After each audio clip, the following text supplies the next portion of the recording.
Right, sorry about that delay. Should come up now. Can you see my screen okay?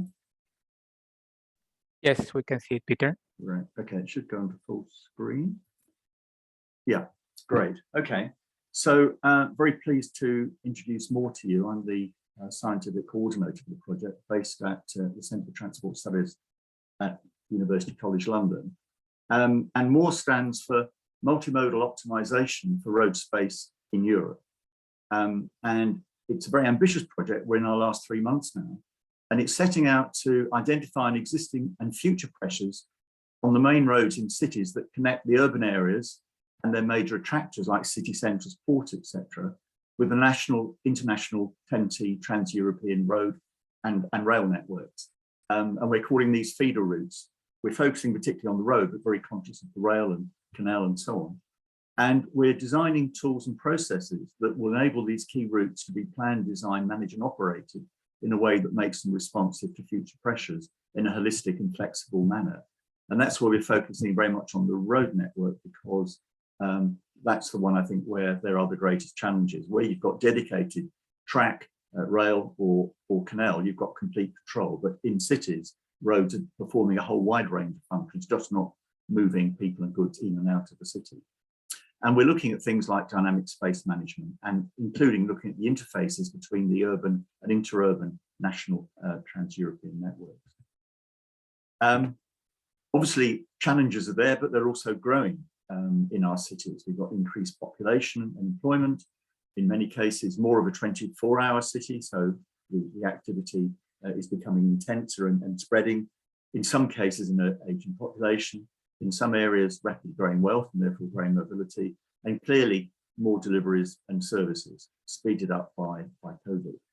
And on the technology side, we've got new forms of mobility, both for products and services, new non-transport technologies like 3D printing or greater use of the internet for things like remote health treatment that affects travel patterns, new developments on the surface and subsurfaces, and digitalization and growing risks of cybersecurity. And the challenge is also for the growing need for interagency coordination. So the consortium comprises 3 universities, 5 private sector partners, 5 user group representatives, and 5 urban node cities. And you can see the cities here well spread across Europe, and the different colors show you the different TEN-T corridors, and our 5 cities between them cover 6 of those corridors. As you come into a city, we're focusing particularly on the road network because that has many challenges. In the outer areas, they operate more like railways, for example. They're only designed for certain types of vehicles under controlled conditions. There's very limited access and egress, and there are no activities happening immediately adjacent to the road. So they can be relatively well managed and controlled. As you come into cities, these roads morph into what we call streets, which now have pedestrians and cyclists on them. They have buildings either side that generate demand for parking and loading. We have people crossing the road. And in fact, these streets now are part of the local economy, the local community, and so on. So the challenges on them grow considerably. And within these street sections, we're recognizing really there's a bit of an ecosystem there, because the streets themselves carry vehicle and non-vehicle movement, but also they provide parking and loading and drop off. They provide spaces for people to meet as well as to walk to other places. Under the street, that street space, public space is used for utilities, may also have underground networks and so on. And then of course, the buildings on either side very much part of this street ecosystem, providing a destination that's attractive to people, therefore generating demand to come to that particular street, as well as through movement. And then above the airspace, the growing importance of GPS, Wi-Fi, things like that, and in the near future, drones for passenger and freight movement, likely coming on the horizon. And one thing that's become very important is the way we use the space in cities, and to some extent the same with rail actually, whether we decide that we're using our rail network primarily for goods or freight, or whether we're using it for stopping local services or for intercity services, how we allocate a given capacity depends very much on the policy priorities at the time, the balance of importance. And this is from a previous project called Create, where we looked at development over 60 years in 5 European capital cities, at how policy priorities changed and how this has affected the design and operation of our cities. So when cities, particularly post-Second World War, experienced a very rapid growth in car ownership in Western Europe, in many of those cities decided to redesign the city for the car. That led to lots of road building, provision of car parking, and to some extent lower density and dispersion. At other times, the cities have decided they wanted to operate transport networks that are more sustainable and more efficient, and that's put an emphasis on public transport, cycling, and some road space reallocation through providing dedicated bus, tram, or cycle lanes. And then perspective that probably has been much more common in many cities over the last decade or two, seeing the city as a series of connected places where activities take place, economic, social, and so on, and also a concern for high quality environment. So then for emphasis becomes on public realm, actually supporting street activities, actively restraining road traffic and encouraging the use of alternative modes other than the private car, which might be bus or tram, it might be rail. For freight, it might be making better use of rivers or waterways, and also to encourage a higher density development around the corridors that have better public transport. And that can lead to quite dramatic changes. So here, just outside the City of London, on the top picture there, you can see a large roundabout that was built in the 1960s in order to provide as much space as possible for the growing number of cars that wanted to come into London. But by 3 years ago, the focus had switched from trying to provide for cars to promote sustainable and efficient transport, and also to create public spaces that would actually support the local community rather than divide them. And in the bottom there, you can see the result of that. The church is no longer isolated in the middle of a fast-moving road, but it's part of the local community. There's been enhanced public transport, cycle networks, and provision around the square, but not dominating that part. So the focus that is given at high level in cities or nationally or at European level on what cities are for and what the priorities are, have a big effect on the use of public space. And I've said things like decisions about whether limited railway capacity should go for local or international travel and whether it's passenger or freight. Now, focusing more specifically on today's workshop, there's 2 things that we're going to look at. First of all, decarbonising tourist travel.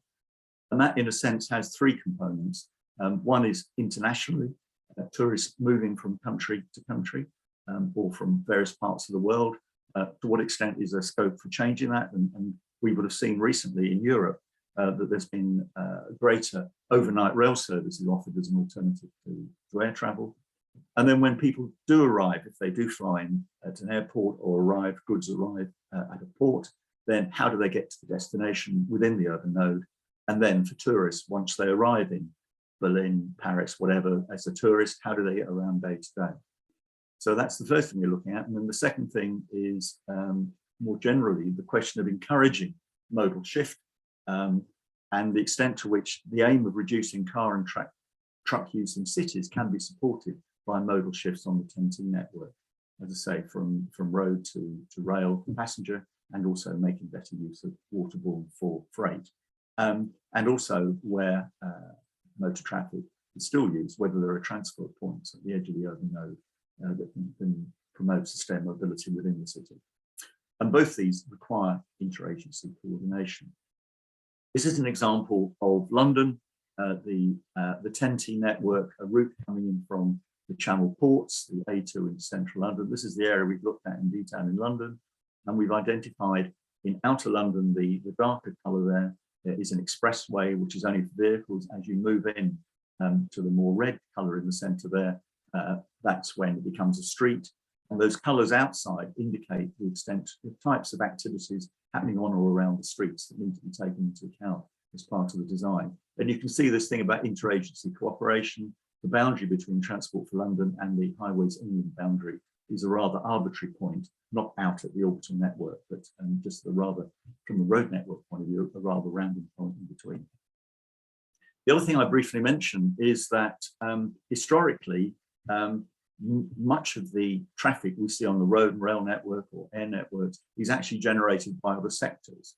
And traditionally, those sectors in optimizing their business and service plans haven't really thought necessarily that much about the transport or the carbon implications.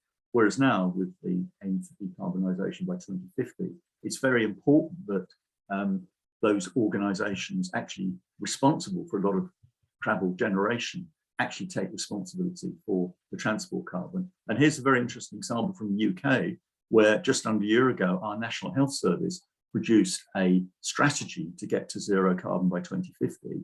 They looked at all the carbon generated by the health sector activities, in this case in England, and they found that 15% of all that was actually to do with traffic, from patients, from workers, from visitors, and so on.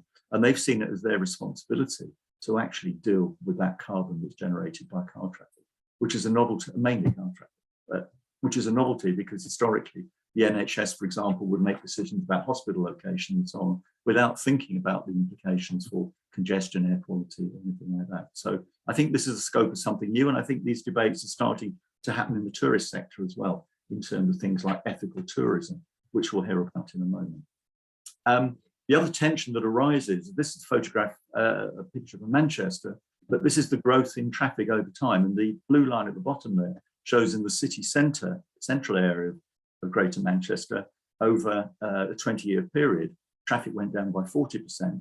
But at the top there on the motorways, it's gone up by 40%. So there's this growing tension between traffic restraint in cities, but traffic growth outside cities. And that's another tension between the TEN-T network and the urban nodes that needs to be managed as well. And as I've said before, there's an issue here about coordination between the national road and rail operator, and if there's one in the urban area, and also between the transport and other sectors that generate the demand for transport that I think requires our attention. So that's a brief overview from me. Thank you very much. If you'd like to learn more, the website, very simply, is www.roadspace.eu. And now I'll stop sharing my screen.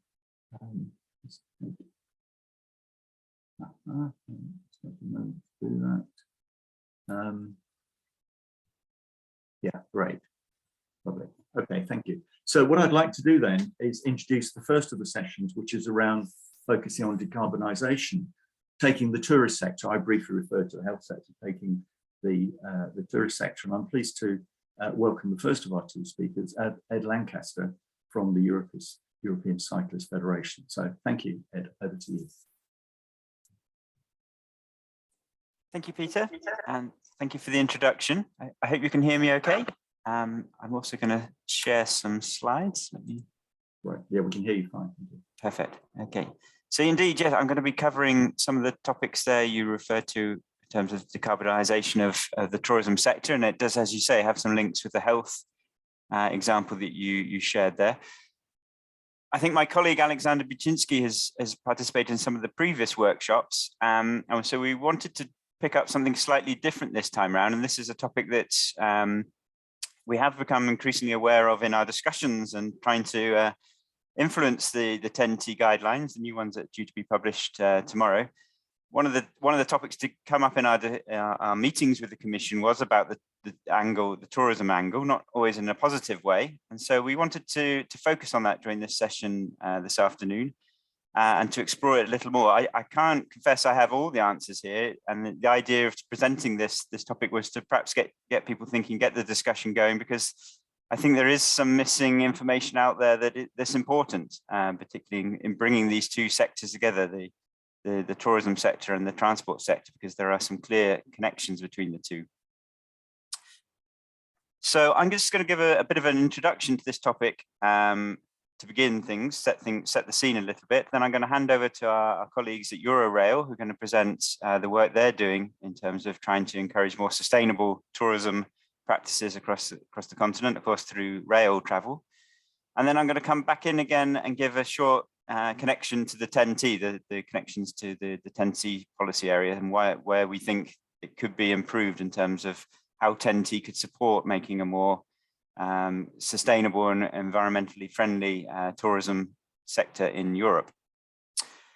So to kick things off, I mean, I think, as I say, my colleague Alexander has presented at previous presentations, so I won't go into detail about who we are, but European Cyclist Federation are the umbrella body representing all the national and regional cycling organizations in Europe. So we were established back in 1983, and we now have over 60 members in more than 40 different countries. And we're based here in Brussels to try and influence EU legislation to make it more cycle friendly. And as I say, tomorrow we're all waiting for the publication of a raft of different documents related to transport, including, of course, the 10T regulation. And one of the things that we've been looking at, and as I say, has been increasingly of interest to us in the 10T field, is the relationship between transport and tourism.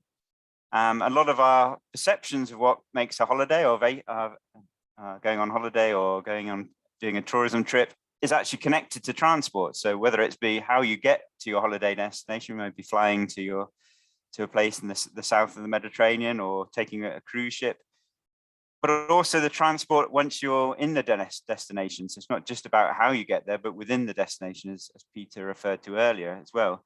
So transport does play a significant part of what makes up most of our holidays, but it's not always recognized as such, and doesn't often feature in discussions about mobility and transport, particularly on the European level. We think this is important because these two sectors are very important to the EU, and taking them in turns, we start with tourism. 62% of the adult EU population made at least one tourism trip during 2017. That totaled up to 1.2 billion trips were taken that year. So a huge amount of trips. And of course, the vast majority of these are going to involve some kind of travel as part of that. Even if it's a domestic holiday, you still have to travel to your destination, or if you're exploring the area around where you live, you're still traveling in some sense. There's transport as part of that. And it's not just Europeans that are doing holidays in Europe. It's also, Europe's the world's most popular tourism destination. So there's millions of people from outside of Europe coming in as well. And of course, all of those are generating travel trips as well as part of their holidays. So we say quite clearly, tourism goes hand in hand with, whether you want to call it travel or transport or mobility, these two things are very much interconnected. And tourism is extremely important for the European economy as well. 9.5% of the EU's total GDP is connected to tourism, and nearly 10%, and it's responsible for 22 million jobs across the continent. And of course, the impact on the economy does vary from country to country. Some of them it's over 15%. Places like Portugal and Croatia, tourism does make a big impact on our economy. But what we had seen, certainly in the years leading up to the pandemic, was there were some unsustainable tourism patterns developing. And this led to issues that some destinations or some cities were complaining about, issues of sometimes referred to as over tourism. So many people coming in a short period of time into a certain location, negatively impacting on the environment of those that are living there, whether that's environment from in terms of the emissions, greenhouse gas emissions, or just the living conditions, or the possibility to move around within those destinations. And here I'm talking about places like Venice, Barcelona, Dubrovnik. A lot of these locations started to switch from attracting more and more tourists to come to their destination to actually more managing how to deal with so many tourists and trying to spread them out so they're not all coming at the same time into the same locations, and as I say, negatively impacting the local population. To give one concrete example of this impact of tourism, what its negative impact in terms of the environment, tourist air travel grew by 15% between 2012 and 2017. Now, of course, the airline sector, I'm sure, would highlight that the cost of flights was getting cheaper and safer, and making tourism holidays more open to more and more people than it ever was before. But there's no hiding from the fact that there's also an environmental consequence of that.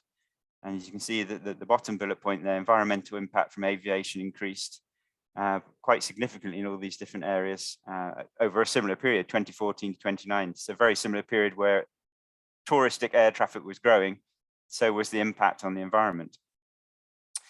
This is recognized within the tourism sector. It's not something that's a surprise for them. This was a document published this summer by the tourism unit within DG GROW, so in the Commission. So this was a staff working document looking at new future scenarios for the tourism sector. This is the opening paragraph. Tourism is at a crossroads. So recovering from the COVID pandemic, the shock that's been to the tourism sector, It should be seen as an opportunity to address changing consumer needs and steer the tourism ecosystem towards more resilient, digital and greener practices. So that there is a recognition that the existing tourism patterns weren't sustainable. And later in the document, it actually puts a figure on some of these things, which is quite surprising. So tourism globally accounts for around 8% of greenhouse gas emissions, and nearly 10% of global greenhouse gas emissions can be connected to the tourism sector. So that's a huge impact. And then it goes on to say of that 8%, 95% is connected to transport, in particular air and cruises, and the built environment. So transport is making a huge contribution to this negative contribution that tourism is making to our environment. The document, interestingly, then identifies some actions, how to deal with some of these topics. So the issue, unsurprisingly, one of the issues identified is unsustainable mobility with high carbon footprint for tourism transport. And it sets out here possible outcome scenarios for 2030. So it sets itself, it's proposing setting itself the goal of at least 70% of local and domestic tourism offer is based on climate neutral travel options, including collective travel. I mean, we'd have some questions about exactly what that means, climate neutral travel options. Maybe some clarity needs to be brought there, but broadly you can see there is a willingness to try and tackle this issue. What's interesting though is how to get there. So identifying the issue and then where they want to be, but how to get there. So for the Commission, it's saying implementation of the sustainable and smart mobility strategy. This is a strategy not produced by DG Grow, where the tourism unit is, but where DG Move, so the transport colleagues. So it's passing the responsibility over to their transport colleagues. It also refers to Horizon Europe, which is of course related to research and innovation. It can play an important role, of course, but it's not the only way we're going to have reducing our environmental impact. And then also considering the preparation of an alliance on zero emission aviation. So that's sort of an idea for the future about trying to deal with the emissions from the aviation sector. What is that? How is that going to address some of these key issues in terms of how do we get less people taking flights, maybe taking up more rail travel to get to their destinations? How to get people thinking about other holiday options than taking a cruise or driving them to their destination? None of these issues seem to be tackled by the tourism unit within the Commission. They seem to be hoping that these will be picked up by their colleagues in other departments rather than having to bring to deal with them themselves, even though, as we saw, tourism is creating a huge impact on through greenhouse gases through its transport impact. That's where it's contributing.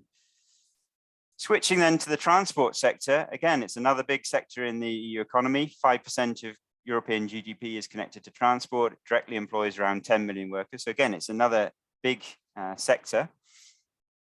It's no surprise, I'm sure, to the people listening here, since 1990, transport emissions in the EU have grown by 33%. So the emissions of this sector has grown, even though other sectors are reducing it. And so by 2018, domestic and international transport were responsible for 29% of total economy-wide greenhouse gas emissions in the EU. So 29% of greenhouse gas emissions were from transport.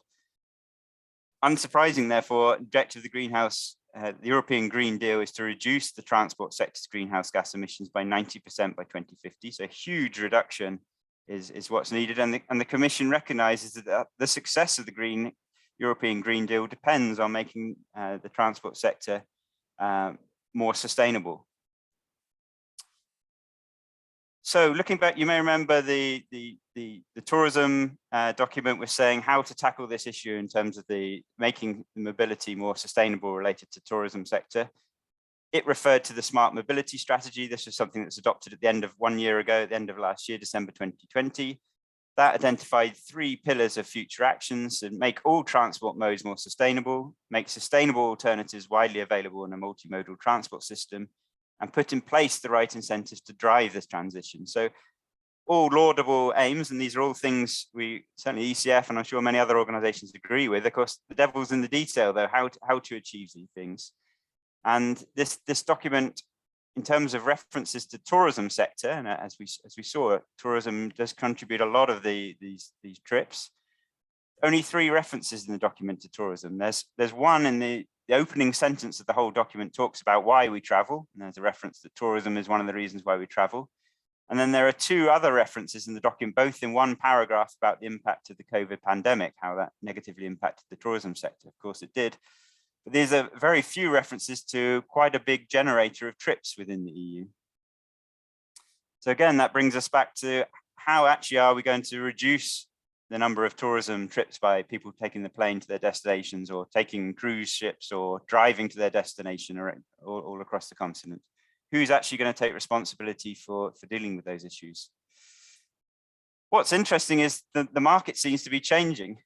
So this is a study that was commissioned 2 years ago, looking at, particularly in Germany, transport, how people choose their holiday destinations. And you can see that 50% of respondents stated that the environmentally friendly option was important for them when they're choosing their holiday destination.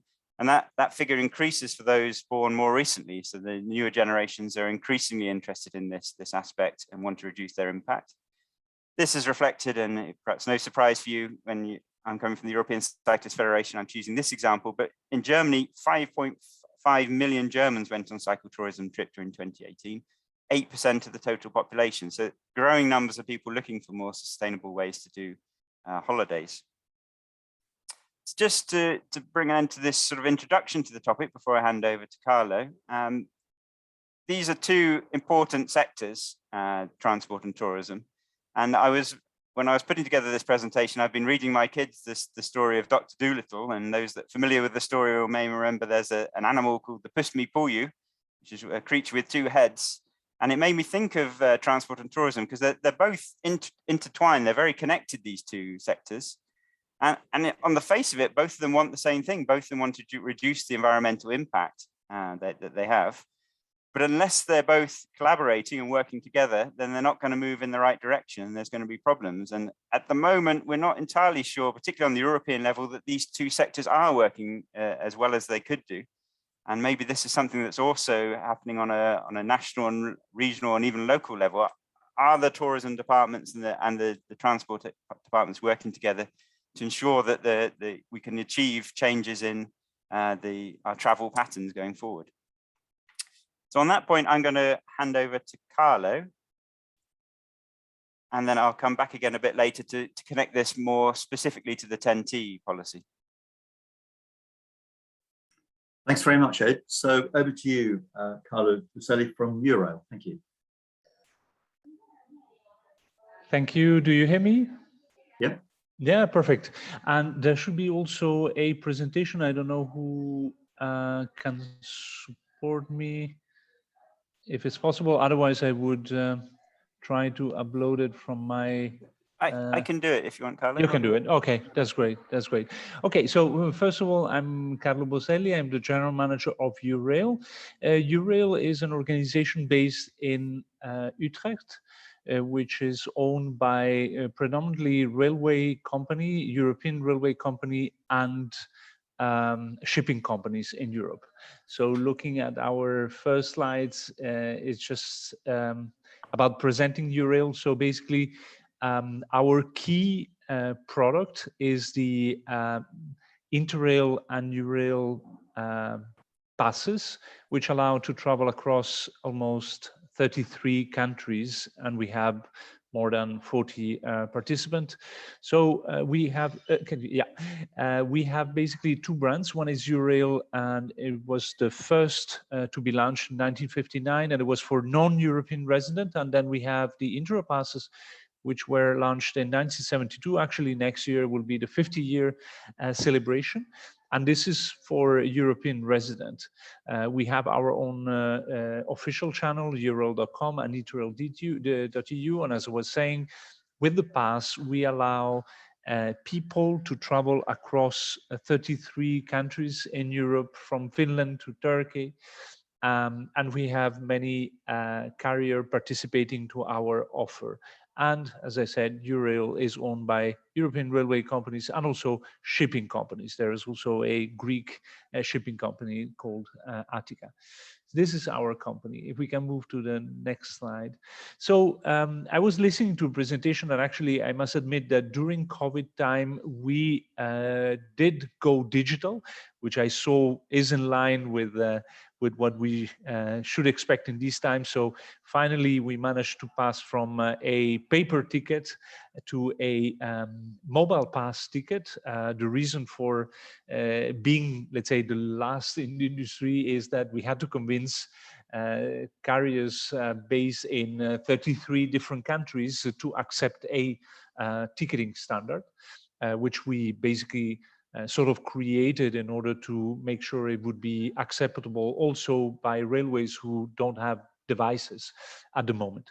So if we would look at the statistics of our passes, you can see that actually we didn't go so bad from 2005 to 2019. We actually moved from 100,000 passenger per year to almost 400,000 passenger in 2019. Obviously, as you can imagine, in 2020 and 2021, we suffered a lot from COVID, the travel restrictions. So of course, we are using the last reasonable data we have available. The other interesting aspect is that, and the other interesting aspect actually is that most of our customer would not have traveled by rail if the pass wouldn't have been there. So in that sense, this concept of one ticket which allows to travel across Europe does attract new customer to the railways, to a more sustainable mode of transportation. So we do attract them, and some of them then become regular railway customer. So this is, I would say, our first contribution to the model shift, is that we attract people who would not have chosen the train if the pass wouldn't have been there.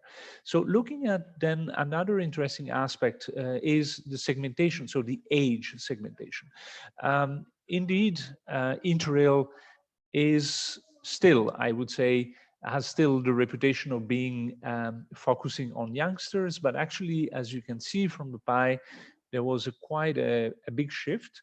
More and more adult and seniors actually do appreciate the concept of traveling by train, which is a nice evolution of our product, which not anymore exclusively for a youngster, but the interpretation is that it can support also adult and seniors, and especially families where we have a very good offer for families with children below 12 who wouldn't pay. So it does attract to the railway, especially for international traffic, because as you can imagine, that's where it becomes difficult to convince people to take a train, is for international experience. And there, Interrail and Eurail do help.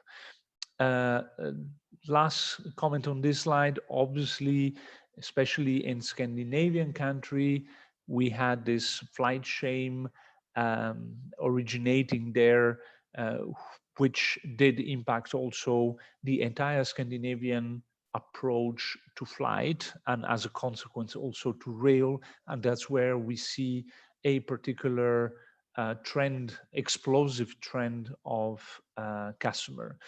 It's good to mention as well that we have 71% of Interrailers saying that they are environmental friendly, and this is one component for the decision of booking rail. So in that sense, it's even more. I saw in the previous presentation about the 50%. Most probably in our case, since we are a railway organization, the statistic is even higher. So 71% are deciding based on the fact that they like to be environment friendly. Okay, can we move to the next slide then? So how to contribute even more to the modal shift? So there are some new initiatives that we are taking in order to convince even more people to travel by train. And it's one is quite well known, and it's actually not an initiative from Eurail itself, but it's from the European Commission. It was an initiative started from the European Parliament, and now it's part of the Erasmus Plus program. So it's more established in the long-term vision of the European Commission. So what's about? It's about providing an Interrail pass for free for youngsters who are turning 18 years old in order to let them experience Europe with international mobility. Most of them have no experience in traveling by train internationally, so that's really attracting them to the rail, and it's also let's say supporting and encouraging them to explore and to better understand the diversity of Europe, and therefore when they come back from this initiative, they really feel more engaged with your European identity. Then we have the Erasmus student. Unfortunately, most of them are traveling by flight. So there we are exploring how to contribute, how to convince them that it is possible to travel by train also internationally. And that's what we are doing with some promos, with some exchanges with the Coimbra University network. And we are in the piloting phase, but we hope that we will be able to convince most of them to shift from flight to rail. And then what we are doing as well is to have a small initiative with local and regional governments, which are, especially in Germany, starting to suggest their citizens to travel by train and offer them the Interrail experience. So this is something that is evolving quite positively, and it's another contribution to the modal shift. Then, of course, we have 40,000 stations, 250,000 kilometers. We can and we do try to insist with our customer to go to lesser known destination in Europe. You were previously mentioning about over tourism, and that's where we feel that by having these numbers in terms of stations, so we can, and we do in our marketing, suggest to visit less known destination. This is going as well quite well. And then lately, obviously, we want to integrate with other mode of transportation on the door-to-door, especially bikes. That would be great if we could, in larger city, to integrate our pass with a network of green, also electric bicycle.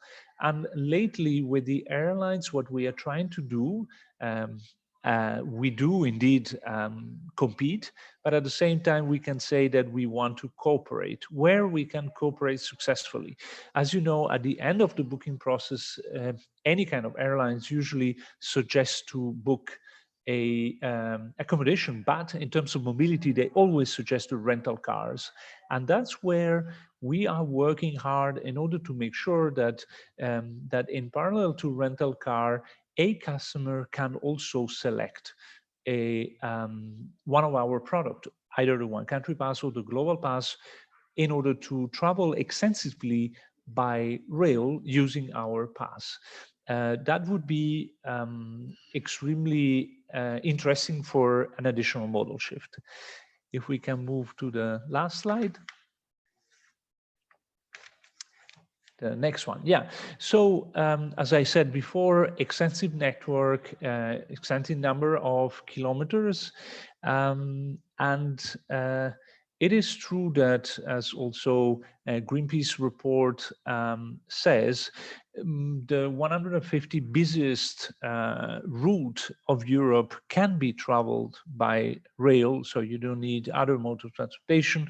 We have, that includes Paris, Amsterdam, Madrid, Barcelona, Munich, Berlin. So all these connections can be traveled by rail. But why then this is not happening as we would like? I think that there are, on the positive side, we can see some good evolution that could further improve. And one of them is the expansion of the night train network. It is, let's say, surprisingly positive how it is evolving with more and more new players who want to install new routes with the night trains, which is great. And this is also optimizing the infrastructure that it's already there because they are traveling overnight, obviously. But then there is also a matter we feel about the reputation of the railway, because sometimes we say that it's difficult to book or it's expensive. And aside from the Interrail offer, which we feel is rather simple, there are also more and more platforms which allow to an easy booking experience, and also more and more travel agencies specialized in rail. And we have many international connection with international carriers which connect different countries. But sometimes we hear journalists and travelers saying that rail is still so expensive. And this is about a more reputational thing, we believe. Giving the example of the Interrail pass for 7 days, it would cost €335, but at the end, it allows for unlimited traveling in unlimited number of trains and kilometers and destinations. So in that sense, and also it does allow you to include the luggage, so in that sense, and you do join in the city center. So we could also do the opposite and ask why flying is too cheap. And we do believe that there is also a matter of having a more equal level playing field. I know that there are debates about taxation and making sure that that we can introduce tax on flight. We need to be careful there. But anyways, it's just to say that there is a large infrastructure and maintenance that the railway have. And in that sense, we still believe that it's not expensive. And there is a bit of reputation that we need to improve there.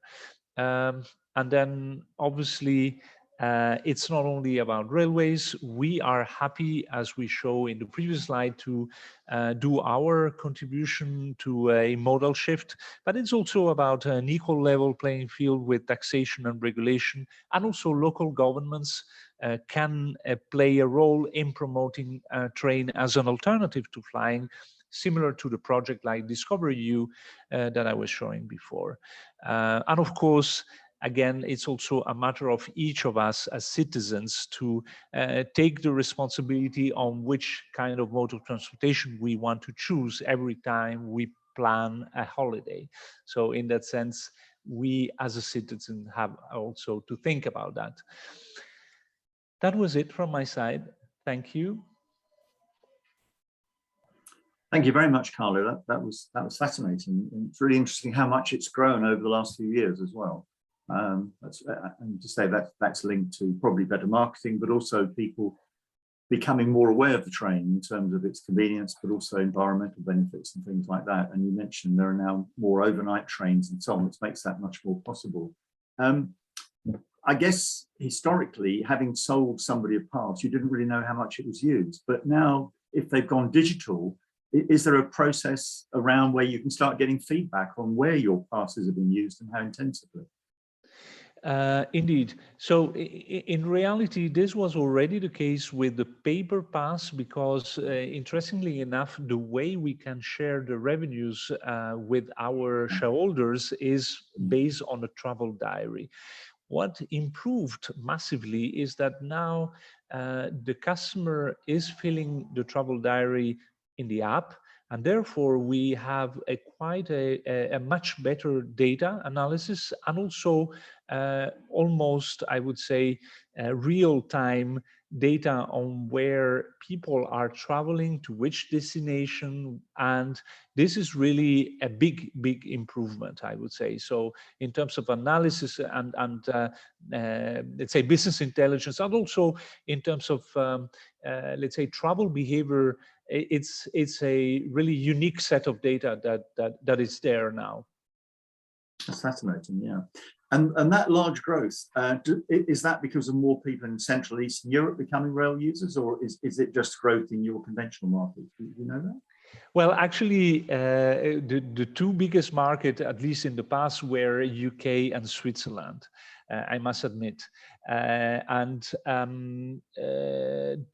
Eastern countries, I would say, there is a matter of price sensitivity in these markets. So, and also, I guess, also a bit in terms of communication and marketing.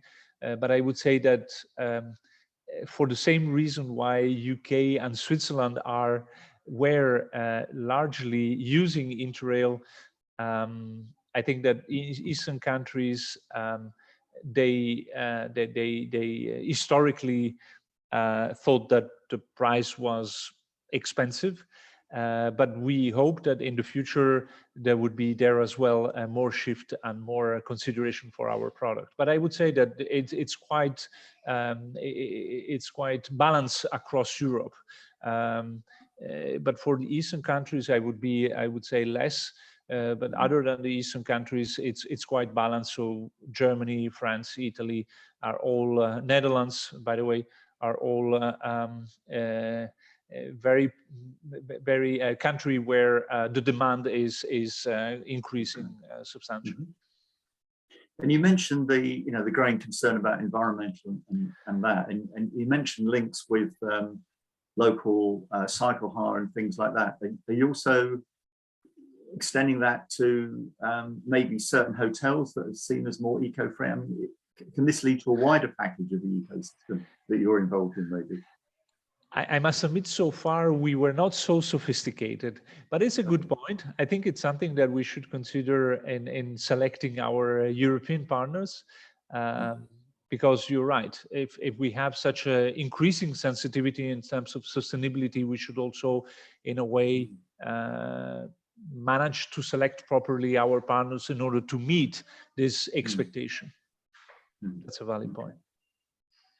I was just thinking, I don't know, it's fair to ask either really, but in terms of looking at sustainability and the future, there's a sort of mantra that's widely used, World Bank and other people, about having three strategies: avoid, shift, and improve.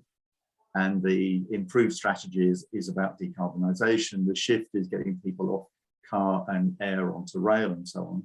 And there's also an avoid one. Now, I was just thinking, how can that apply, or should it apply to tourism? In a way, I think you were saying earlier that the very popular tourist places, in a way, are overburdened, or Ed said, the very popular tourist places are really overburdened. So in a sense, you are trying to perhaps discourage travel to those places. And what you said, by making people more aware of less well-known places in Europe, you've got the opportunity of spreading that, which could benefit everybody. It's indeed one of our point that we use most in our marketing, because we have their sort of competitive advantage, and we having more than 40,000 stations in Europe, as opposed to other mode of transportation like flights.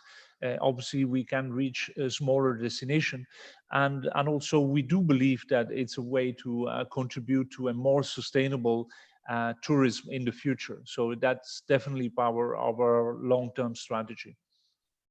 I don't know if you've thought of adopting the Ryanair strategy, where my understanding is they go into smaller airports and don't pay any airport charges and almost ask for a handout because they'll bring people to their area. Maybe there's a market opportunity for you there. Yeah, well, they Probably have a wouldn't go different business model, but yeah, you have a different business model. Yeah, I'm sure that's the case. Ed, the points you were making, more generally about tourism and so on, and the role that maybe cycling can play in that. Obviously, I think from what we've heard, two of you, one is actually to encourage people to go on cycling holidays, and the other thing maybe is that when people get to a destination, to actually make greater use of cycling for getting around while they're in that particular destination. Is that something as you see growing all over Europe, or is there more interest and appetite in some countries than others, would you say? No, I think we've seen cyclotourism growing across the continent. And what's particularly interesting is the last 2 years, the impact of the pandemic. I referred there in my presentation that the COVID pandemic's had a devastating effect on large sections of the tourism sector, and Carlo mentioned it there in terms of the impact on Interrail passes. But actually, cycle tourism has the numbers have been growing again across the continent, and cycle tourism seen as being a safe, environmentally friendly, you can get off the beaten track. You're not necessarily in the busy city centres. You can get out and about and avoid coming into contact with large crowds. So the numbers we've seen from across Europe have been going up, and it's being recognised by public authorities. That's the pleasing thing, is that lots of public authorities are seeing this benefit and are making the investments in the infrastructure to support that. And of course, depending on the location and how it's planned, that infrastructure can then be used by the local community as well. It's not just for cycle tourists. The infrastructure can be used by others too. Another point you made about the paper from DG Grow, which I wasn't aware of, so I'll be Googling that and looking at that after this session. So thank you for that. Was that there's a tendency to say, transport is a part of tourism, but it's not our problem, it's DG Move's problem. And the point I was making in my brief presentation was what's pioneering is our National Health Service has actually said it's our problem, it's not transport's problem, because we're responsible for generating it. And I wonder whether you or Carlo see any sense that the tourist sector is taking responsibility for the carbon it's generated in terms of travel, rather than seeing it's somebody else's problem. Do you see any evidence of that, Ed?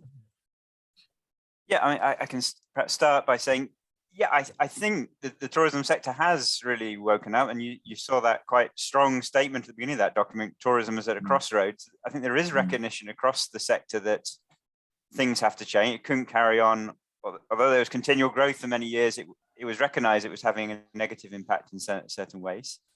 So I think there's recognition that change has to happen. I think it's how does that happen? What form does that take? That's what's proving perhaps the more challenging thing. I mean, recognizing, of course, is a big thing, but then what do you actually need to do to change things? And these are quite sophisticated things. Changing millions of people going on holiday, try and change the way they go on holiday. That involves lots of different actors. It's not just the responsibility of one body. So I'm not just dumping this all on the tourism sector. They have to collaborate with others. Yeah.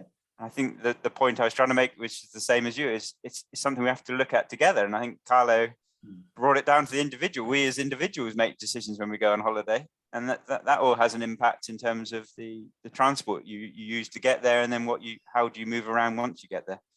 So we all have to work together to try and come up with more sustainable tourism patterns.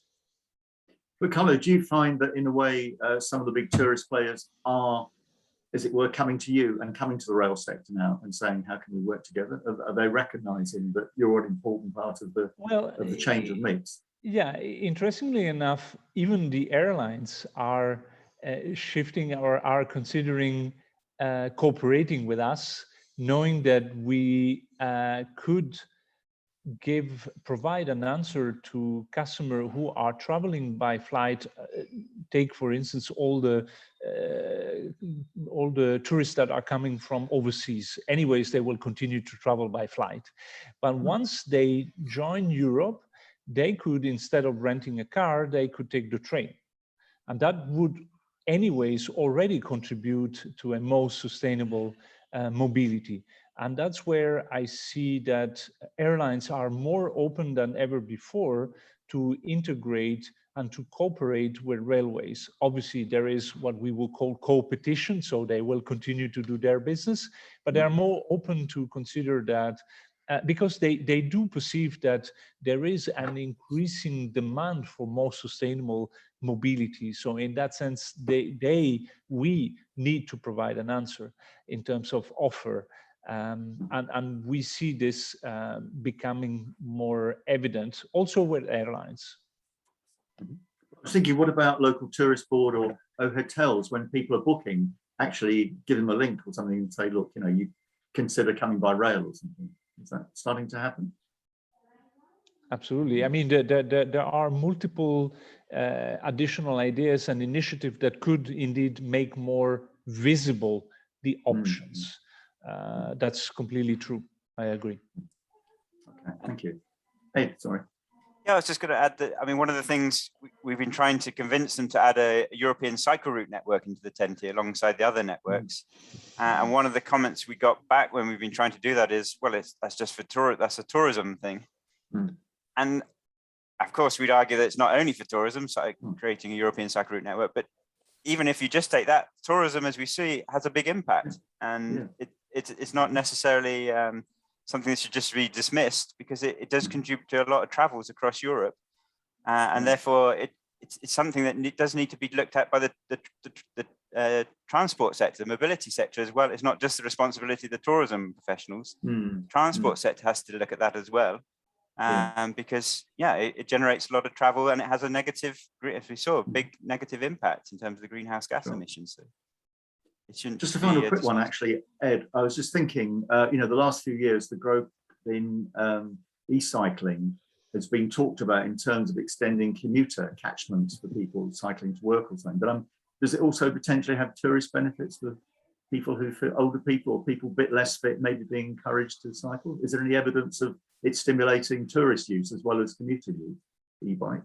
Yeah, we have lots of evidence. I mean, Germany is the #1 cycle tourism destination in the world at the moment. So they lead the way in these trends. And I think 2019, 30% of cycle tourism trips in Germany were on e-bikes.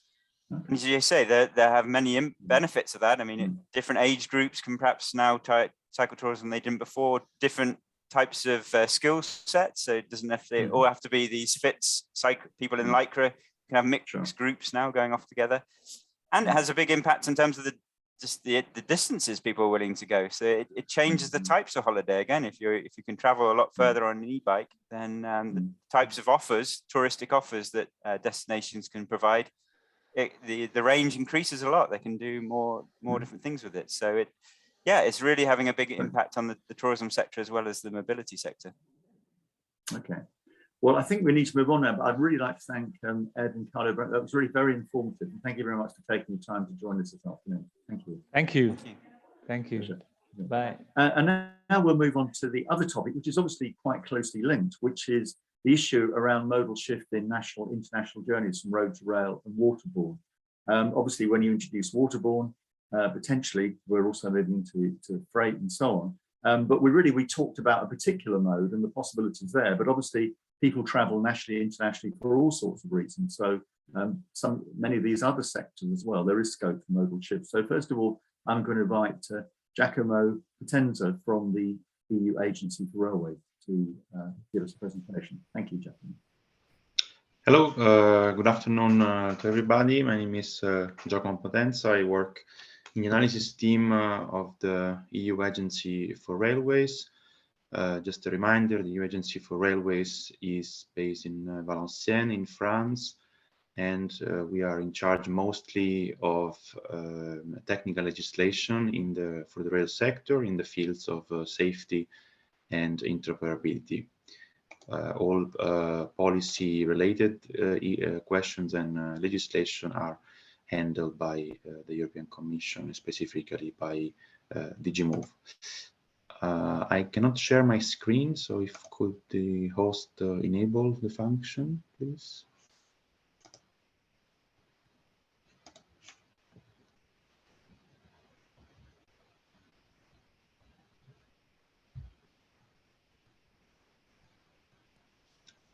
Okay, if Daniel can then go through, I'm happy with that as well.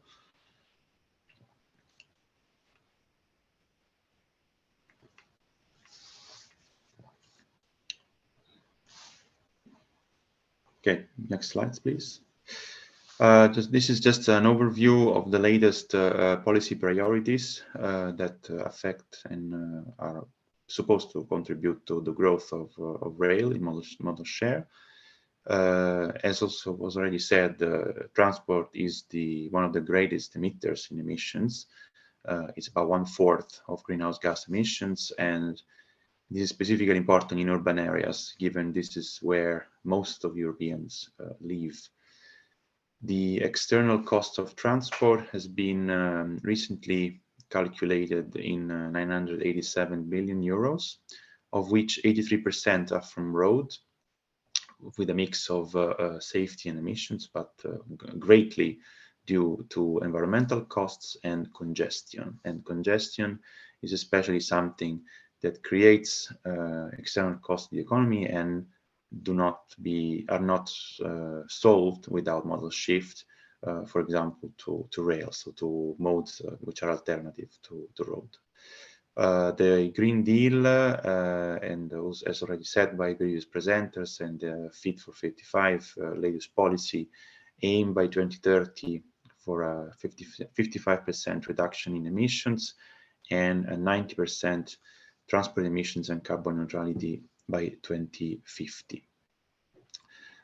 Specifically in freight, which is not the focus of my presentation, the Green Deal also sets an aim for a shift of 75% of what is currently carried in terms of freight on land transport today in road to shift to rail and waterways.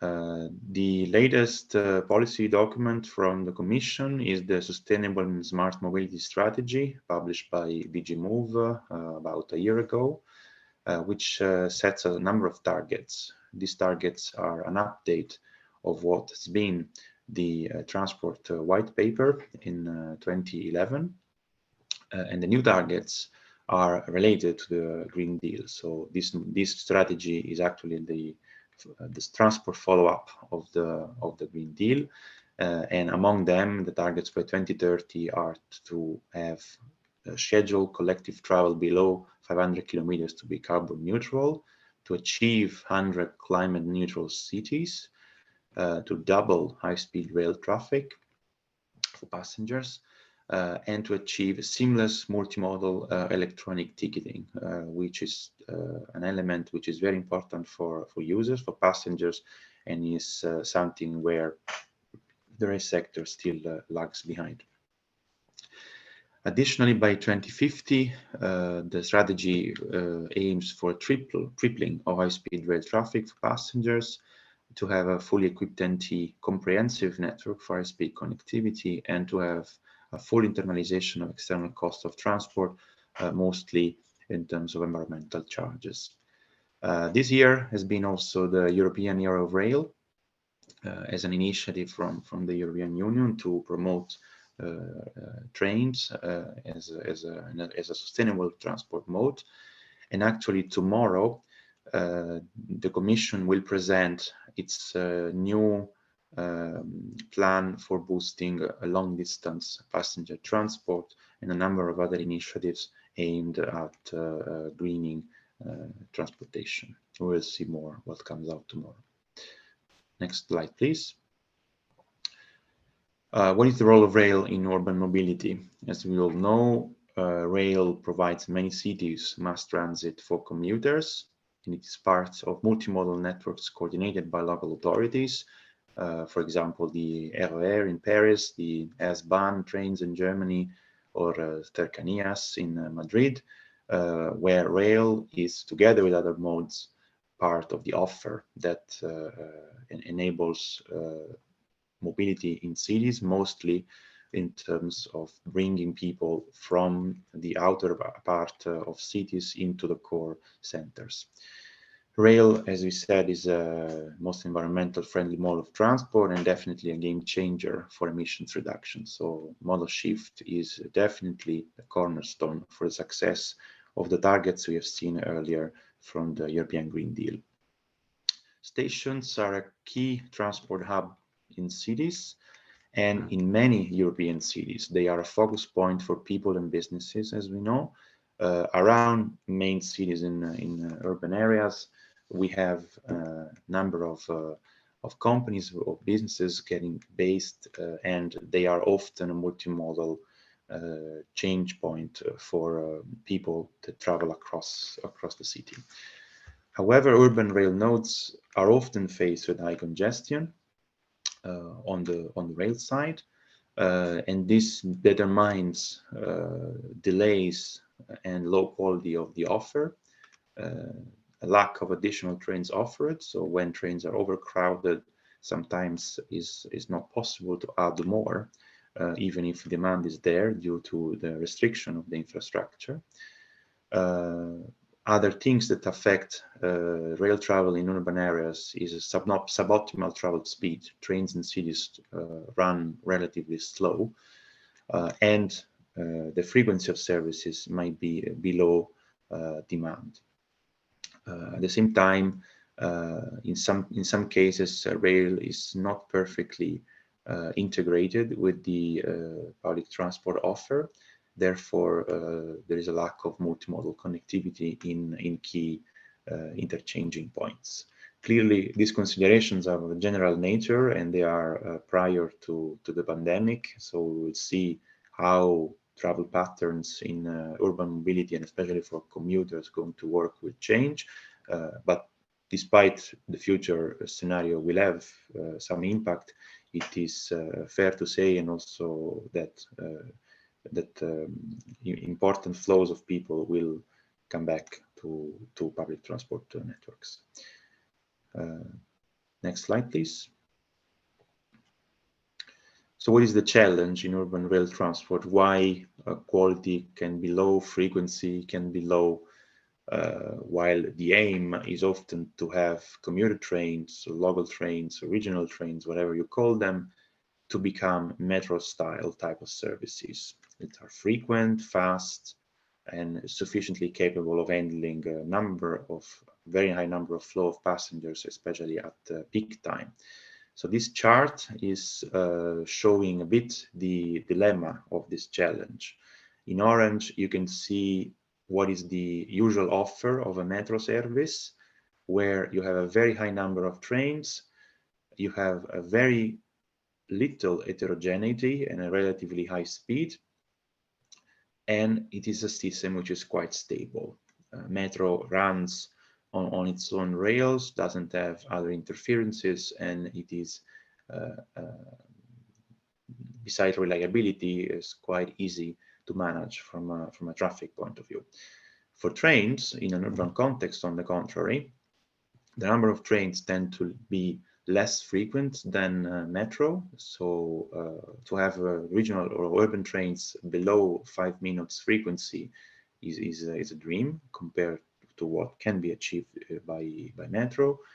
The average speed is lower due to especially heterogeneity, which means that the type of trains that use the infrastructure is a mix between passenger, freight, fast trains, slow trains, trains making stops in many places or making few stops, which makes the scheduling more difficult and more difficult to manage. That's why it's also more unstable.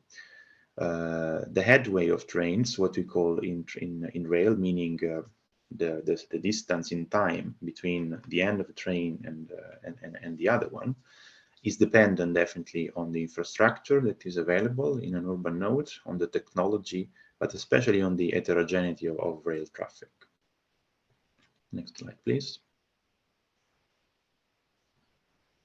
So how to shift more people to rail? To become more attractive for urban mobility, the rail mode need to tend to become sort of metro style service with frequent, fast and reliable services. It needs to be perfectly integrated with other transport modes, meaning journey planning systems, ticketing and fares need to be shared with different modes. This is the case in many cities. The cases I mentioned earlier, the Ryanair in Paris, for example, it is integrated with the offer of public transport, but this might not be the case in all cities, and that's all about commercial agreements and policies by local authorities on how to integrate the offer, given that usually rail services are provided by national rail operator or by operators that are not the ones running the buses or trams or metro in a city. Other point is the separation of rail traffic flows in an urban node, which helps to reduce the heterogeneity of trains. So to have dedicated tracks for a different type of services. This can free up capacity on existing tracks, and an enabler for that is to build new tracks, usually separating high-speed services that run more long distance when they cross through cities, and to put them on dedicated lines for long distance or for international trains. What urban planners and policymakers need to consider, of course. So this type of intervention require often investments, more soft investments and more heavy investments. Heavy investments on the infrastructure, of course, is about new tracks, larger stations, through stations. So sometimes in cities, the main city stations is a city where the train ends and then has to restart in reverse. This takes a lot of time for maneuver and affects capacity. And cities have built under tunnel or transformed such stations into through stations where the train can just pass through and make a stop. And another point in an urban context is, of course, the removal of level crossings, which are part of the interferences. They are a safety hazard for both road and rail traffic. And they can help, if removed, to make the rail traffic faster and more smoother. The investments or technology, signaling system, especially the European standard for this is ERTMS. It's a system that can offer top level of safety, but also an increase of capacity on the existing network without intervening on the heavy infrastructure. There are also solutions being tested in an urban context for what's so-called high-density ERTMS, where through this technology, the headway of trains can be reduced without adding tracks and investing on the infrastructure. The rail tracks in an urban context, as we saw also in pictures from the introduction, require careful planning together with roads, due to the coordination that the two networks inevitably will have. Cadastral plans are, of course, key. Rail cadastre and rail property in cities is sometimes passing through the core and the center of cities. And if new tracks are to be added, usually there are a lot of interferences from nearby buildings or roads. Or level crossings. So the careful planning to increase capacity or to better separate road and rail is very important in order to minimize these interferences that are inevitable in an urban context. So to conclude, what about international? So passenger transport, yes, is becoming more popular, and it is definitely the aim also of the latest Commission policies and initiatives to boost travel by rail internationally, but today is very limited. So the today picture as we see it from what is passenger transport is largely domestic. International transport is very, very limited, didn't change in the last number of years, and the modal share is also limited if compared in land transport solutions. Why is that? Is because there are interoperability barriers. So running trains across borders is extremely complicated due to history, due to the fact that every country had its own network, its own systems, its own standards. And this is why ERA exists, to try to remove these barriers, which are of a technical, safety, or technologically or political nature. Together with the 10T policy of the corridors, the TSI, the technical specifications for interoperability, are the legislation that is the enabler for true cross-border rail transport in Europe, because we cannot remove necessarily all and standardize everything, but such legislation is an enabler to allow the technical barriers be reduced to the minimum. Another important point to increase the modal share in passenger internationally is to connect major cities and airports with high-speed trains, which at the moment have a very domestic focus. Rail can increase the modal share in international transport. Next week, there will be, for the first time, competition on international connection, high speed from Milan to Paris, where Trenitalia, the Italian operator, will enter the French market and compete directly between Milan and Paris with the TGV. These are very limited initiatives that are just started, and infrastructure needs to be improved in order to connect major cities. Airports are another important part where high-speed trains can take market share from airlines and at the same time be co-modal solutions, so they can be more than they are today a feeder for long-haul flights. Good examples for this exist already. For example, from Brussels to Paris Charles de Gaulle, or from many cities in Germany to Frankfurt, where Lufthansa or Air France offer tickets that have a rail leg to reach the main airport hub. This at the same time can free up capacity on the existing network and increase the possibility of urban mobility by rail in commuter lines and short distance transport. Therefore, the urban planners need to consider that this traffic flow does require additional capacity, since today already urban nodes for rail are extremely congested, and cities, not surprisingly, are actually one of the biggest bottlenecks on the TEN-T rail corridors. Thank you for listening, and I'm happy to get any questions now or later after the second presentation. Thank you. Thank you very much, Giacomo. That was really very interesting and helpful. I was actually going to ask a question about interoperability, but I think you've already addressed that. There are still some barriers there. I know, for example, Eurostar has to carry 3 different tractions, be able to pick up current in 3 different ways in England, Belgium, and France, for example. It makes these things quite complicated. A couple of things I was going to ask you briefly. Some cities that we work with, I think more in Central Eastern Europe, have said that they would like to develop the rail networks that come into their city for local travel, but the networks are owned by the national operation. The national operator's view is these are for long distance passenger and freight. We don't want local stations in the urban areas disrupting our long distance movements. I mean, is there a commission view on that at all, about where the balance should lie in the use of the capacity, or is that purely down to member states? That's purely down to member states, and specifically every infrastructure manager has what is called priority rules in traffic allocation. Therefore, the capacity of the rail network is assigned to different type of trains differently depending on countries. So this is a national transport policy in general. Some countries prioritize, for example, domestic short distance travels. Others prioritize long distance passengers. Rarely they prioritize freight.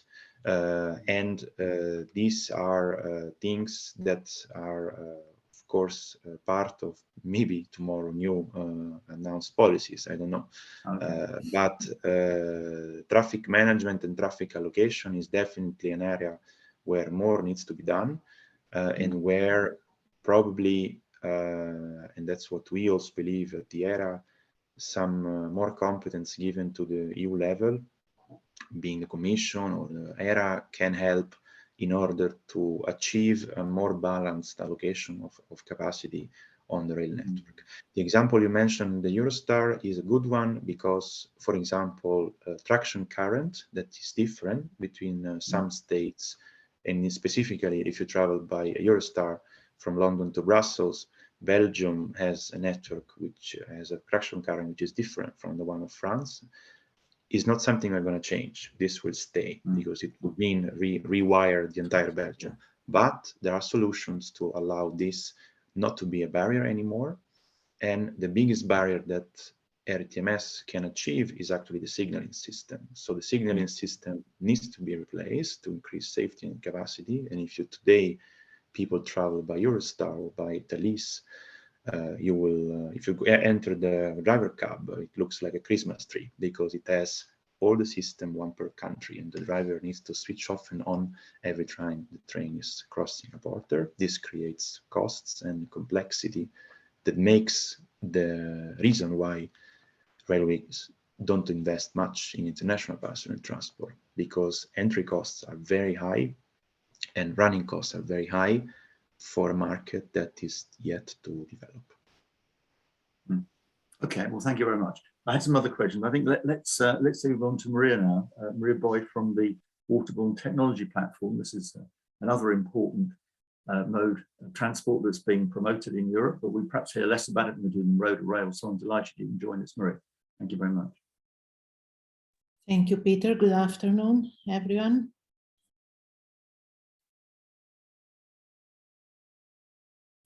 I hope you can see my screen. Yes, thank you. Yeah, okay. So my name is Maria Boyle. I'm the coordinator of the European Waterborne Technology Platform and a professor of ports and intermodal terminal policy and management at the University of Piraeus, Department of Maritime Studies, and research director of the shipping and port sector at the Hellenic Institute of Transport, our National Center for Research and Technology in Greece. We have been asked, let me see, okay, to address two main questions relating to the modal shift between national, international journeys to waterborne for passenger transport. And the questions are, how can this contribute to meeting modal shift targets within cities and urban nodes? And how the European road network can adapt and redefine its long-term role, allowing for such modal shift.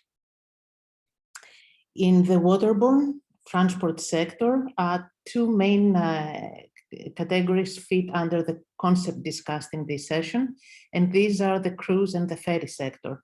So at the beginning of my presentation, I will give some information on these two sectors and their significance for Europe, with emphasis on transport and traffic implications on the urban environment and the urban road networks.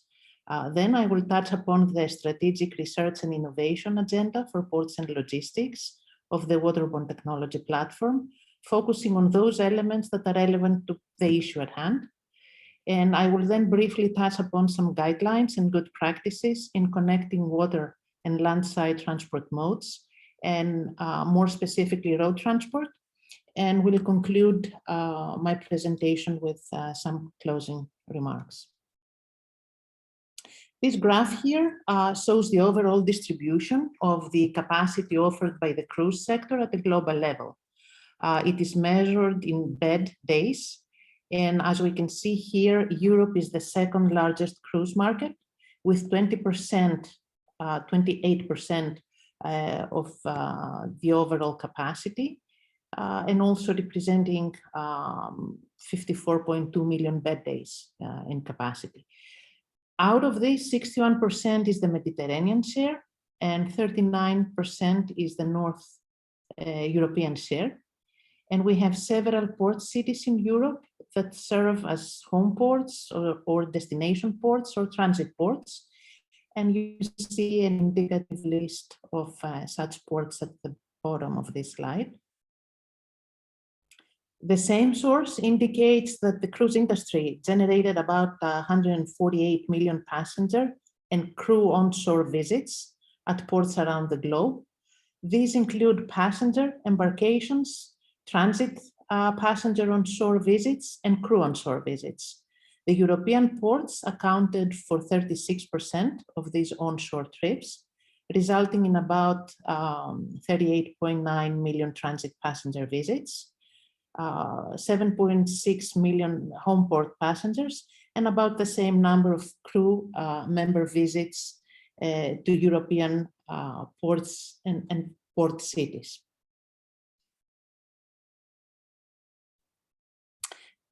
Ferry activity adds further traffic to urban roadways in port cities.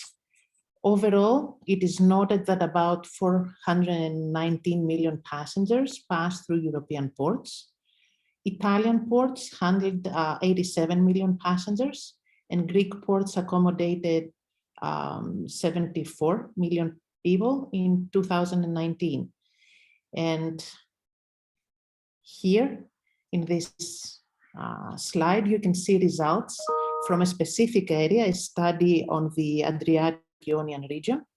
Each graph shows the ferry and cruise-related traffic in different ports for the period ranging from 2003 to 2019. And you see the relative magnitude of cruise versus ferry traffic, with some ports accommodating mainly cruise traffic like Dubrovnik and Venice, while for other ports, ferry traffic being more prominent as compared to cruise. Such ports include Ancona and Bari. And we also have Split, where we have a more balanced distribution between the two sectors, with an increase in cruise traffic in the last few years, and a relative reduction in the ferry traffic. So several studies indicate that the cruise activity may add 12 to 15% to the urban roadway congestion. And in some cases, these numbers are further increased. And especially when the ferry activity is considered, we have an increase in this impact on roadway congestion. It is important to understand the relationship between cruise and ferry activity and traffic congestion, identify sections on the roadway network that are affected the most by this traffic, and design the proper measures to mitigate these problems so as to better manage urban mobility, while at the same time taking full advantage from cruise tourism and ferry activity as well. This urban roadway management requires intense data collection efforts that interface port and city data. Cruise and ferry traffic is an anticipated traffic. It is expected, and the measures to accommodate it in most cases have temporal characteristics. So roadway space may be managed dynamically so as to optimally allocate to the traffic, depending on the needs, including traffic to and from the port. The goal is to achieve seamless operations between the two modes, road and water, achieve a smooth interface in the port area, enhance the connectivity between the two modes, improve the connections within the port, from large capacity waterborne to smaller urban water transport like small ferries or water taxis. This is related to the water-to-water interface, and it should be designed properly so that it does not interfere with the roadway traffic. So, seamless connectivity, well-coordinated schedules, and frequent services are very important to increase the level of service provided by all modes. For traffic to and from the port through the roadway network, dynamic management tailored to the various traffic segments is important. Also, channelization of traffic to move vehicles to and from the port fast, and especially those that have an origin or a destination outside of the city. This is the through traffic, and efforts should be made to move this traffic quickly through the urban roadway, either by providing a green wave on an arterial, as we call the traffic light progression, or to have dedicated traffic lanes, at least during certain hours of the day, that move traffic fast through and out of the city or into the city if it relates to traffic coming to the port. And besides these measures that emphasize mainly on traffic management to optimally link national and international waterborne traffic with urban roadway networks, there are also some overarching objectives that have to do with the overall sustainability of the system from an economic, social, and environmental point of view. These high-level objectives are considered in the Strategic Research and Innovation Agenda for Ports and Logistics of the Waterborne Technology Platform. And in there we have policies, measures, and technologies that are envisaged to support two key objectives: zero emission and seamless integration of operations in the port areas, as well as the port city and the port hinterland environment. On the zero emission transition, we emphasize on the required innovation, planning, design, construction, operation, and management of waterborne infrastructures, into account also transport users, waterfront businesses, port facilities, as well as the broader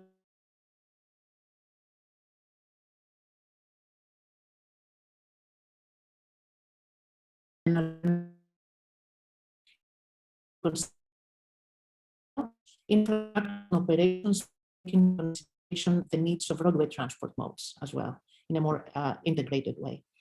Other innovative aspects include emissions reduction and climate resiliency, which, if addressed, have positive implications for the broader urban environment. On the other side, on the seamless integration front, we recognize that maritime transport for both passengers and freight is expected to significantly increase in the next decade, and pressures on the port areas, the urban environment, and the transport systems connected to the port on the land side, and especially roadways, will increase as well. So targeted innovations that include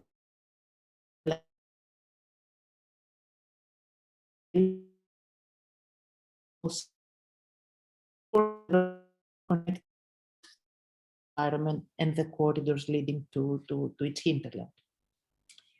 And finally, if we consider the smart growth elements, especially for coastal and waterfront communities, we will see that among them, we have the tailored use of urban roadways to better facilitate both motorized and non-motorized land transport modes, as well as an overall urban development strategy that takes advantage of the water activity and the many benefits that are derived from it, while at the same time minimizing the negative externalities through better planning operations and enhanced stakeholder collaboration. And in conclusion, and in addition to the very specific points for operational improvements that I mentioned earlier, I would like to also point out a couple more horizontal elements. First, the specific conditions of each port, port city, and port hinterland need to be assessed for the purpose of selecting the most appropriate measures. These may include support to multimodal options that rival car ownership, improved accessibility, which considers both motorized and non-motorized modes, new street designs and transit priorities, and others. Dialogue with all local communities is essential in identifying the proper measures to better manage waterborne traffic volumes. And of course, emphasis on green and sustainable practices are also of key importance. These provide a framework on how to better adapt and redefine the role of the roadway network so as to better support the interface with national and international waterborne traffic. And with that, I close the presentation and I'll be happy to answer any questions you may have. Thank you very much, Mira. That was very, very thought-provoking. So thank you very much for that. As you were talking about, green waves and so on, I was just thinking, I suppose for a relatively small city like, say, Dubrovnik, when you get a large cruise ship coming in, it really discharges a very significant number of people. That has a big impact on at that moment in time on the demand for transport from the port. And obviously that can become very, very, very significant. You mentioned in your presentation that with fluctuation, cruise traffic is growing over time, but ferry traffic seems to be declining. Why are there particular reasons for that, or that you're aware of? I think it depends on the region that we're talking about, Peter. In some examples that I presented, yes, that was indeed the case. But it's not a trend that we can see Europe-wide. In Greece, for example, if we exclude this last year, 2020, which was a special year, we do not observe the same trend. The traffic is increasing, and that is partially an outcome of the increased tourism traffic during summer. So during an extended, I would say, summer period that starts maybe April and goes until well into October, we see an increase in tourist activity, but there is also a more sustained traffic of locals that reside in the islands, and they have activities with the mainland or with other islands. So again, it's not a horizontal trend that ferry traffic is decreasing in Europe. Has your work extended into looking at the shorter waterborne trips within urban areas? I'm thinking London, for example, for many years, companies have tried to operate services on the River Thames, sort of ferry services, with mixed success. But recently, they seem to become more stronger. Uber's got involved in the services as well, and it looks as though they're a bit more secure now. Is that something you've studied at all, actually, waterborne within cities as an alternative to road-based travel? Not too many cities offer this option, but I think in cases it is offered, it depends. I mean, it's the same with every transport modes. If it is easily accessible, if it is convenient, if it is reliable, if it is frequent as a service and clean and safe, it is used. People, I would say some people, including me, enjoy the ride, and I prefer a water transport mode whenever that and wherever that is available, under the preconditions that I mentioned earlier. Typically, in an urban environment, waterborne transport is more reliable as compared to roadway traffic. So, I mean, you can plan your trip, and the impact from congestion is not as bad, I would say, as it is on roadway transport. But we have very successful examples, very good cases in which water taxis or small ferry shuttles operate, and they are very effective. Yes, no, I'm just thinking I was going to ask Giacomo the question then, but I was just thinking, actually, I was thinking of the example of Venice, where actually the waterborne can play quite an important role, can't it, in terms of getting people to the airport, for example. So there are some cases like that where it links into that. The thing I was thinking of, Giacomo, was, as you were saying, that there's plenty of scope, growing scope for using rail to access major international airports.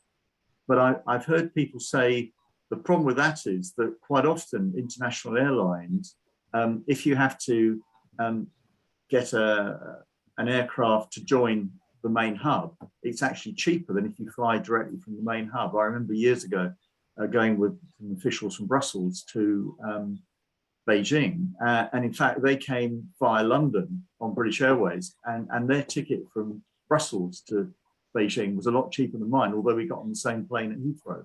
So in other words, airlines are offering discounts to encourage people to use the feeder rail service, air services, rather than using rail or something. I don't know. I guess that would mean a coordinated approach with the airlines, would it? Or has that issue come up at all? Well, actually, we presented end of last week. We participated in a conference at the European University Institute in Florence. We presented a paper on modal shift and connection, air, rail, cooperation or competition was one of the key topics. And what you mentioned is an example of competition. So it's simply the British Airways trying to attract passengers that will use London as a hub instead of other hubs in Europe, and therefore is dumping on the price in order to get that passenger for a long-haul connection. The issue with rail is why, for example, about a month ago, the CEO of Brussels Airport said in an interview that Brussels Airport has the station, has the rails for high-speed trains, doesn't have any TGV stopping there. Why is that? Because there's no incentives or no enough demand, or probably the economics are not right. So probably there is a need for policy intervention in order to shift the pricing challenge for trains that, for example, have to pay for use of infrastructure, and often stations inside airports are owned by airport managers that would charge in order to get train stopping there. And instead, for airports and airlines is a bit of a loss of revenue, because for airports, if people go by train, they don't get airport charges. And if people drive to the airport, they don't get parking charges, which are 15% of the turnover of an airport. So it's a substantial amount of money. Therefore, improving connections. There are about 60% of airports in Europe are connected to rail already. I'm speaking of the core airports. These are mostly urban connections. So it's just to go to the town and back. So it's not high speed, it's not a multi-city type of service. And the incentives are not right. So Brussels Airlines started to fly from Brussels to Paris Charles de Gaulle, which is a shame because it's probably the best airport high-speed connection ever. And Air France does sell tickets on the TGV to go from Brussels to Paris Charles de Gaulle, while Brussels Airlines is flying the same route. And it is, in my opinion, a question of incentives and pricing that makes travel choices not right when the infrastructure is there and not used. In the case of Brussels, typical. Otherwise, is a question definitely of infrastructure, and that stations in airports are usually a terminus, and they are designed to serve only the main city with an urban train and not a high-speed train. I mean, in the case of Air France, for example, does that mean when you get your connecting train, you can actually check in at that point or check your baggage in, or is that always done at the main airport? You know? I'm not aware of the latest. I know that there is a desk of Air France at the Bruxelles Midi station. I'm not sure that checking of baggage is done through the TGV. I know, for example, this is done at Vienna airport. So in Vienna, passengers can check in the luggage at the station in the city center and collect it at their destination, wherever it is, even long haul. And that's definitely something, of course, that would attract passengers that don't need to repeat the check-in procedures for bags. And there is, of course, the issue when people use trains and self-arrange connecting travels, that then they may be left stranded in case of delays, for example. And that's something that the latest regulation on rail passenger rights that was published this year tries to tackle in order to improve the protection of passengers in case of disruptions in multimodal travels. But a lot is up to, of course, also commercial agreements between carriers. Yeah. I recall that when Heathrow Express first came, you could check in at Paddington, but then they stopped that. And I think that was partly because of problems about making sure the bag made it onto the train. But I think there were some security issues they were concerned about as yes, well. Yes. Some member states forbid this for security issues. And yeah, definitely after 9/11, this changed. However, in general, when check-in procedures are smooth, I would say people would value the fact that they travel from a city center of a city by train and then check in at the main airport. So they will not necessarily feel a repetition that they have to do the check-in from Brussels to Paris in Paris, for example. Thank you. We got just over 10 minutes left. And if anybody listening would like to ask a question, please put that in the chat. Otherwise, I see, I think that Carlo's left, but Ed's with us. So would you like to join us, Ed, actually? Because I think you'd like to maybe put your screen on, if you're still there. Because I think, although we divide it into two sessions, it's a little bit artificial in a way, because in both sets of presentations, effectively, we've talked about tourism, and we've also talked about carbon in a way. And I was thinking, on the carbon side, obviously there are big issues about, air travel, international travel, and decarbonisation, with some options and some limitations.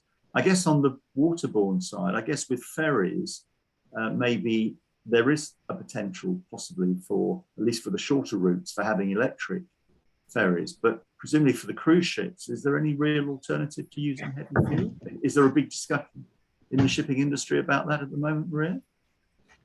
Well, this is the million-dollar question at this point in the shipping industry, how to decarbonize and what are the options and alternatives. So yes, electrification, there are a few cases with hybrid ferries. There is a fully electric, couple fully electric test cases, but not like large-scale, full-scale deployment yet. But definitely electrification in the sector is something that it's a bet. It's something that the industry is very aggressively, I would say, working on.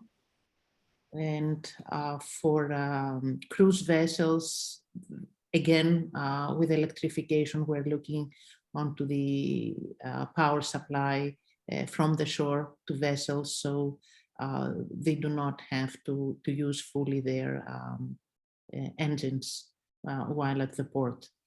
And the ferry sector differs from others because main auxiliary engines running because of the for air conditioning, cooling of things inside the vessel. So it's really energy consuming even while at the port. Yeah, and obviously in terms of noise and air quality, electrifying that part of it would help a lot, at least locally for those particular cities. Yeah, okay, no, that's very helpful. In terms of the tourism industry more generally, do you have a sense, I mean, is any evidence that, you know, cruise shipping has actually taken away air passenger in the sense rather than people flying to a destination, that instead for a tourist experience, people are getting on board a boat and you know, visiting several places? Are they seen as substitutes or very different markets, would you say, rather than the package holiday by airline?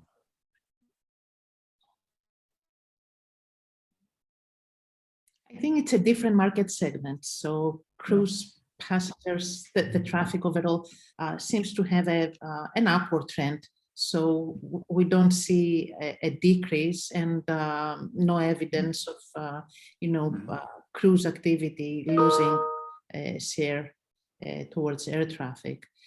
It's different, I would say, as a segment. Cruise offers different experiences.